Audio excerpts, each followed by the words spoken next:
ahí está el compartir. Tupac Amaru II, líder de la Gran Rebelión. José Gabriel Condorcanqui, conocido posteriormente como Tupac Amaru II, nació el 19 de marzo de 1738, hijo del cacique Miguel Condorcanqui y de Rosa Noguera, heredando de su madre el linaje del último inca de la resistencia de Vilcabamba, Tupac Amaru I.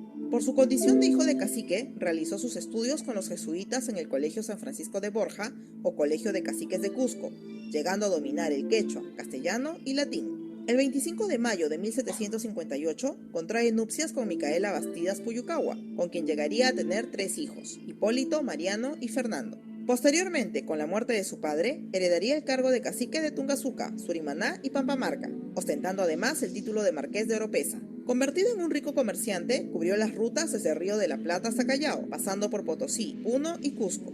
Es durante el desarrollo de estas actividades que empezó a sufrir la presión de las autoridades españolas, quienes lo sometieron al pago de prebendas y el alzamiento de los tributos de aduana y alcabala. También conoció y entendió la explotación y abuso al que estaba siendo sometido el pueblo indígena, mediante la mita minera, que desencadenó una gran mortandad para quienes eran obligados a trabajar en las minas. La mita obrajera, que encerraba a las mujeres y niños en las fábricas de tejidos en extenuantes jornadas de trabajo, los repartimientos mercantiles, convertidos en una práctica de enriquecimiento para los corregidores que obligaban al pueblo a comprar mercaderías innecesarias a precios injustamente altos, y la implementación del sistema de castas, donde la raza blanca era considerada superior a todos los demás mestizajes. Teniendo como función mediar entre el corregidor y los indígenas de su cacicazgo, en 1776 decide presentar un reclamo ante el visitador José Antonio de Areche, quien había llegado al Perú para aplicar las nuevas medidas establecidas por la corona española, bajo el reinado de Carlos III, conocidas como las reformas borbónicas. Sin embargo, en la reunión que tuvieron ambos en la ciudad de Lima, Areche haría caso omiso a las denuncias de abuso y explotación presentadas por el cacique, lo que motivó el inicio de la Gran Rebelión de 1780.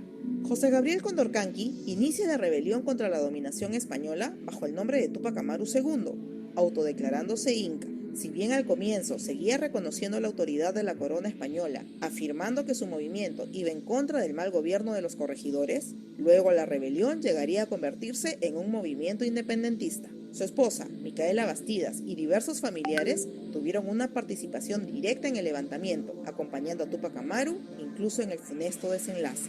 El 4 de noviembre de 1780, Tupac Amaru captura al corregidor de Tinta, Antonio de Arriaga, odiado por sus excesos y abusos contra la población, siendo ejecutado públicamente en Tungazuca a manos del esclavo Antonio Oblitas. Este hecho fue el punto de partida de la rebelión, puesto que su conocimiento consiguió que muchos indios y mestizos se unieran al levantamiento. Luego de esta ejecución, Tupac Amaru avanzó hacia Quiquijana y Pomacanchis, destruyendo obrajes, suprimiendo mitas y repartimientos, dejando sin efecto tributos y alcabalas y anulando la esclavitud a los negros esclavos. Todos estos actos fueron conocidos en Cusco, por lo que el corregidor Inclán Valdés organiza de la mano de españoles y criollos ricos, y además del obispo del Cusco, Moscoso y Peralta, un ejército de 1500 hombres, junto a cientos de indios, zambos y mulatos, para enfrentarse a las fuerzas rebeldes. El 18 de noviembre se produce la batalla de Sangarará, donde Tupac Amaru vence al ejército español al mando de Tiburcio Landa. Pese a ello, Tupac Amaru no dio el golpe final al Cusco, sino que regresó a Tungazuca y desde ahí intentó negociar la rendición de la ciudad. Entretanto, marchó al sur para levantar a los pueblos del Bajo y Alto Perú y parte del virreinato del Río de la Plata. Luego de 46 días recorriendo el sur, en enero de 1781, recién inicia su ataque al Cusco. Sin embargo, la ciudad se encontraba fuertemente resguardada por tropas enviadas desde Lima por el virrey Agustín de Jáuregui, siendo Tupac Amaru y los rebeldes derrotados por las fuerzas españolas y sus aliados, entre ellos los caciques Pumacagua, Choquehuanca y Zaraguaura. Tupac Amaru se retira de la ciudad de Tinta, perseguido por casi 17.000 hombres del ejército español. El 6 de abril de 1781 se enfrentaría nuevamente a los hispanos en la batalla de Checacupe. Sin embargo, esta vez la suerte le fue adversa, debiendo retirarse hacia la ciudad de Combapata, donde fue traicionado por el criollo Francisco Santa Cruz, quien lo entregaría a él y a su familia a las tropas realistas, quienes los llevaron hasta la ciudad de Cusco. Los días siguientes a su captura, Tupac Amaru y su familia fueron sometidos a todo tipo de crueles torturas, con el objetivo de averiguar los nombres de sus cómplices y territorios insurrectos. Pero todo fue inútil, ya que con las fuerzas que le quedaban, trató de enviar mensajes con su propia sangre a sus compañeros de rebelión, dando como única respuesta al visitador José Antonio de Areche: nosotros somos los únicos conspiradores, vuestra merced por haber agobiado al país con exacciones insoportables y yo por haber querido librar al pueblo de semejante tiranía. El 15 de mayo de 1780, el visitador expide la sentencia contra Túpac Amaru, condenándolo a la pena de muerte por desmembramiento por caballos, sentenciando también a la pena de muerte a su esposa Micaela Bastidas y a su hijo Hipólito. La ejecución de dichas sentencias se llevaron a cabo 4 días después de su expedición, siendo de las más crueles y brutales llevadas a cabo durante la colonia. Micaela Bastidas fue condenada a morir por el garrote. Sin embargo, al ser su cuello muy delgado, no pudo concretarse la muerte por asfixia, por lo que sus verdugos la patearon en el vientre hasta la muerte, no sin antes haberle cortado la lengua para evitar escuchar sus gritos. Túpac Amaru, a quien también le seccionaron la lengua, tuvo que observar la horrible muerte de su esposa y el ahorcamiento de su hijo Hipólito, para luego ser atado por sus extremidades a gruesas cuerdas que tirarían 4 caballos para lograr su descuartizamiento. Sin embargo, los animales no lograron desmembrar a la solemne víctima, por lo que después de un tiempo de terrible sufrimiento, el visitador Areche ordenaría que le corten la cabeza y lo descuarticen usando un hacha. Todo ello fue observado por su otro hijo, Mariano. Cumplida la sentencia, se envió cada parte de su cuerpo a un pueblo de las zonas rebeldes. Su cabeza fue enviada al pueblo de Tinta, un brazo a Tungazuca, el otro a la provincia de Carabaya, una pierna al pueblo de Libitaca, en Chumbivilcas, y la otra al pueblo de Santa Rosa, en Lampa.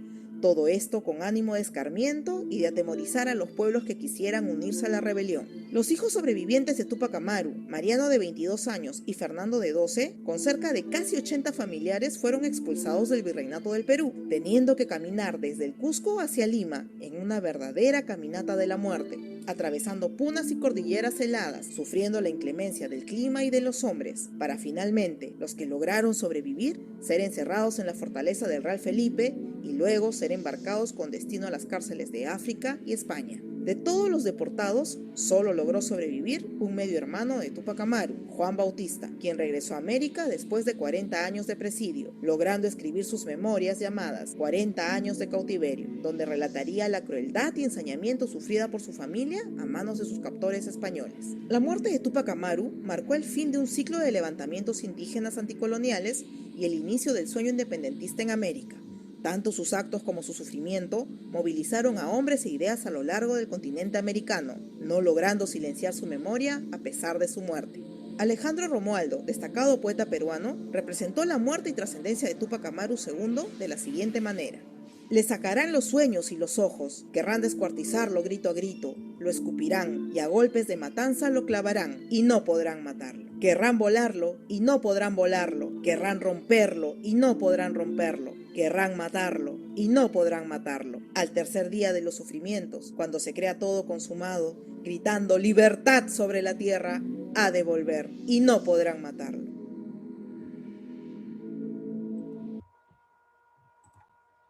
A ver, chicos, ¿qué les pareció? ¿Qué les pareció esta biografía del líder de la independencia, que da inicio a nuestra independencia? No, muy bien. Mi internet estaba mal, por eso no puedo escuchar. Sí, Wilson, sí, ya lo vi y por eso te admití de nuevo. A ver, chicos, entonces, hoy día hemos conocido un poco más. Ustedes ya están en 5º grado y ya seguro también años anteriores les habrán hablado sobre Túpac Amaru II, ¿no? ¿Cierto? ¿O no? Sí, claro, claro, siempre desde pequeños les están diciendo quién es Túpac Amaru II. Túpac Amaru, pues, segundo,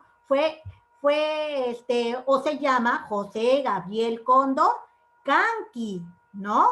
Y se apodó Túpac Amaru II. Él fue, dice, tenía, o su madre era que tenía, era familiar de una princesa inca. Entonces tenía él lo que era descendientes de nobles, ¿no? De los nobles incas, ¿no? Por eso le llamaron, él se llamó porque un familiar anterior era Túpac Amaru I, y él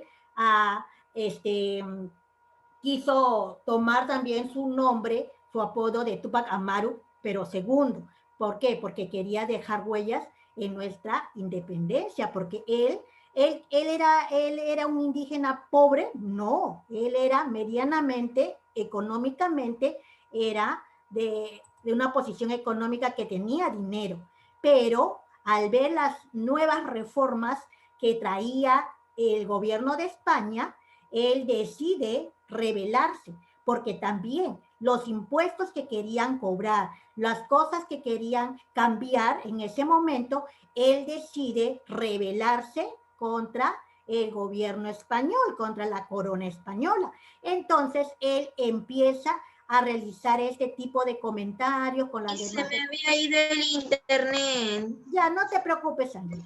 ¿Ya? Entonces, chicos, a ver también, aquí tenemos, a ver,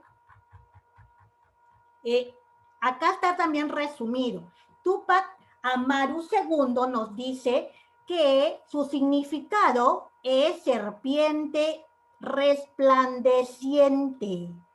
Tupac Amaru II significa serpiente resplandeciente, ¿ya? Y fue uno de los afectados con la reforma borbónica.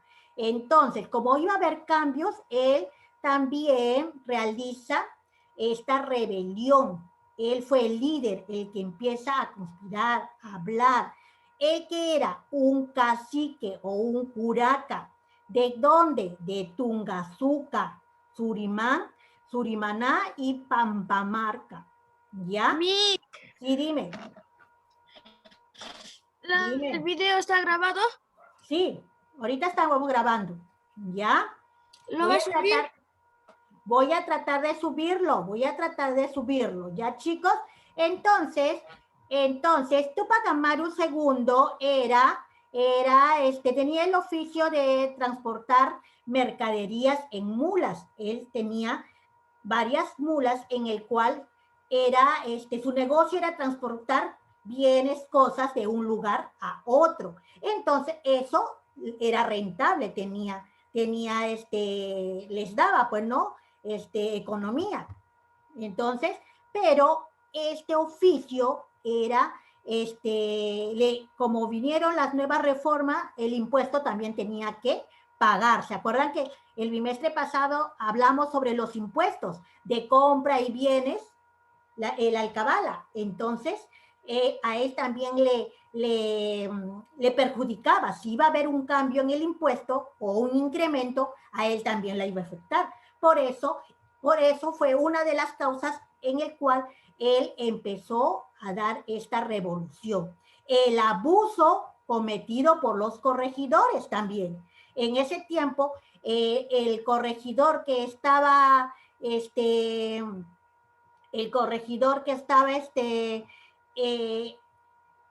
¿cómo se llama? Que a cada rato le exigía el pago a Tupac Amaru II, era el corregidor Antonio de Arriaga. Habían varios corregidores en ese tiempo. Cada curaca, cada persona tenía un corregidor, un español, en el cual le cobraba el impuesto. Y a él le cobraba el corregidor Antonio de Arriaga. Y Tupac Amaru II decía que él era un abusivo. Por eso él quería cobrar, obligaba a los indios también a estar sometidos a muchos abusos. Él también les obligaba a los indígenas a pagar mercaderías, los repartos mercantiles, que eran que compren mercadería, cosa que a los indios no les importaba algún objeto y él quería y él les obligaba a los indígenas que le compren. Entonces, ese era un abuso. Por eso Tupac Amaru II también, esas injusticias a él le molestaba. También otro, el duro trabajo en los obrajes. Los obrajes, acuérdense que eran fábricas textiles, ¿se acuerdan? En el cual las mujeres, los niños trabajaban muchas horas y eran explotados. También fue otra de las causas de la rebelión, ¿ya? El abuso de la mita también, en la minería, la mita minera, también igual fue otro de las causas. Y el impuesto que le perjudicaba a él, el aumento de la alcabala. Ya, como él era arriero, él era comerciante, él traía productos, vendía productos, ese impuesto tampoco no estaba a favor de eso. Por eso empieza la rebelión de Tupac Amaru II. ¿Pero con quién? Con la captura y con el ajusticiamiento de Antonio de Arriaga, el español, el corregidor, ¿ya? En el cual dice que Tupac Amaru II ganó la batalla de Sangarará, tuvo la victoria, pero fue derrotado también luego después en la batalla de Checacupec, y ahí fue capturado y trasladado a la plaza de armas de Cusco, donde fue ejecutado, ¿ya? Y ¿quién estaba de virrey en ese tiempo? Agustín de Jáuregui. ¿Ya, chicos? Vemos entonces, acá también vemos, Tupac Amaru II fue cacique de, acá tienen que completar ustedes, tienen que completar, ¿ya? Con esta breve explicación, Mercedes, me levantaste la manito, ¿quieres preguntar algo? No, me quería decirle la respuesta del uno nomás. Ya, muy bien. ¿De la primera? Sí, Miss. Ya. Estas 10 preguntas se encuentran en esta, lo que les he explicado también, está resumido en esta copia de la clase del día de hoy. Si ustedes, ay, Miss, no he visto el video, no has visto el video, no has escuchado el video, pero puedes leer esta hojita. Ya, ese es el resumen de lo que les estoy diciendo de la clase de Tupac Amaru II. Yo ya le estoy avanzando, ya estoy por la Claro, número está 6. muy fácil, las 10 Igual ya preguntas. estoy avanzando. Estamos recordando a Tupac Amaru Miss, II. Sí, dime. Te mira, escucho. aquí dice en la número 6, fue ejecutado